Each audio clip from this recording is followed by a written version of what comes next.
pakupsan ako daan ang ako ang manok guys nga hindi ang adobo ka para lang mura kong nangala guys nagluto ko ani ay mura kong nangala gimingaw lang ko luto nga mura pina probinsya ba tangan ako ani guys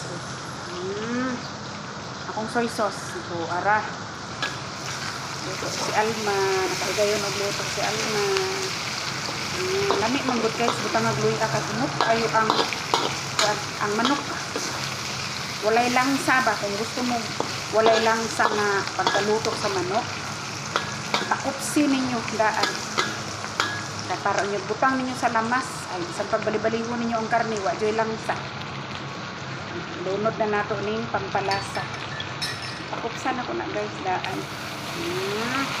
manok adobo. Ayan, pahinaan na ito ang karayo. Para masunog ang tuyo. Adobong manok, guys. Ayan. Kahumot na lang yung jod. Kalami na lang yung jod.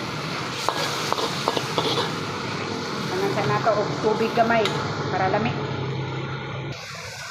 Sunod ang tubig. Half cup of water. Diba guys? Magluto mo kuan mamoy maura gihapon kupsan gyud para lami mingaw biya akong mga anak sa akong nilutuan guys kupsan ako daan wala gyud lang mingaw sila sa akong nilutuan pero decade naman ko diri sa Malaysia adi magkuan na lang mo magtuon na lang mo inyong own version of adobo yan diba? Isunod na nato ang carrots o patatas. Pero ako na nag-prito guys.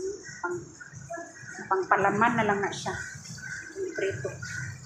Sumunod ako nga. Pritoon siya daan. Ganahan lang po mga prito-prito karon guys. Adobo recipe for today. Chicken adobo. Pinoy chicken adobo. Yan.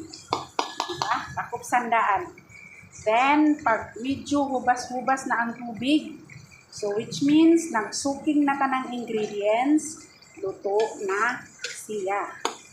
Luto na siya. Ang lasa ito ng carrots o patatas. Kaya isa na lang nakabukal. Luto na na. Kaya dito na nadaan. O diba? That would be all guys.